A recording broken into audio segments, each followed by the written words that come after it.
News of the people, by the people, for the people. राज्यातील शिक्षकांची digital डोकेदुखी पुन्हा वाढणार। आजच्या आधुनिक युगामध्ये सर्व काही डिजिटल होत आहे। शिक्षकांचे उद्देश फक्त विद्यार्थी केंद्रित आवश्यक असताना केंद्र व राज्य शासन या डिजिटल युगामध्ये मात्र शिक्षकांना या न त्या अशैक्षणिक कामांमध्ये रमवून ठेवण्याचा प्रयत्न करताना दिसत आहे।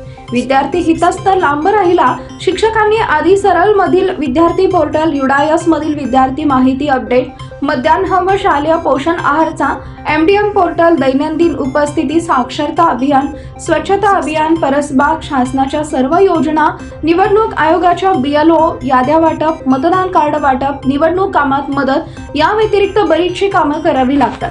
यामध्ये आणखी एक अपारची वाढ झालेली आहे। केंद्र शासनाकडून राज्यातील प्रत्येक विद्यार्थ्याला अपार ID तयार करण्याचे स्पष्ट निर्देश दिले आहेत। त्यानुसार अपार ID तयार करण्यासाठी केंद्र शासनाने युडायस प्रणालीच्या विद्यार्थी प्रणालीमध्ये सुविधा उपलब्ध करून दिली आहे। राज्यातील विद्यार्थ्यांना 1 महिन्याच्या कालावधीमध्ये प्रथम प्राधान्याने 9वी ते 12वीच्या विद्यार्थ्यांना अपार ID उपलब्ध करून द्यावेत असे महाराष्ट्र राज्य प्राथमिक शिक्षण परिषदेच्या वतीने स्पष्ट करण्यात आले आहे।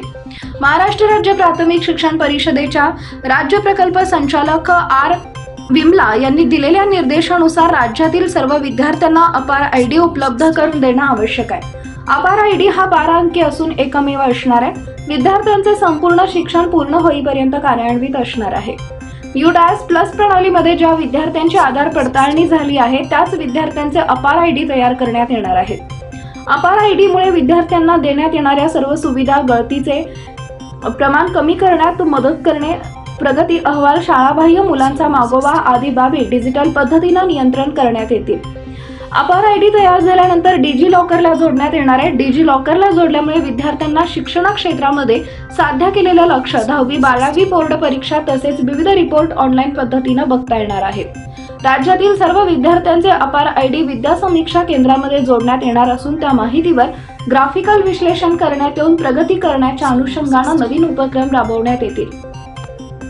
महाराष्ट्रासाठी राज्य स्तरावरून राज्य प्रकल्प संचालक समग्र शिक्षा अभियान महाराष्ट्र राज्य हे नोडल ऑफिसर असणार आहेत।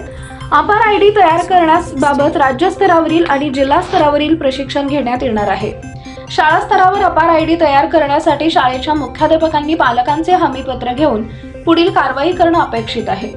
युडायस प्लस प्रणाली व विद्या समीक्षा केंद्रामार्फत अपार ID तयार करण्यासाठी सहकार्य करण्यात येणार आहे। केंद्र शासनाने अपार ID संदर्भात किंवा तांत्रिक सहाय्य मिळवण्यासाठी https://apar.education.government.in हे पोर्टल विकसित केलं आहे व 1800-889-3511 हा टोल फ्री नंबर उपलब्ध करून देण्यात आल्याचं स्पष्ट करण्यात आलंय। पीपल न्यूज पाहण्यासाठी चॅनलला सबस्क्राईब करा व बेल आयकॉनला प्रेस करा।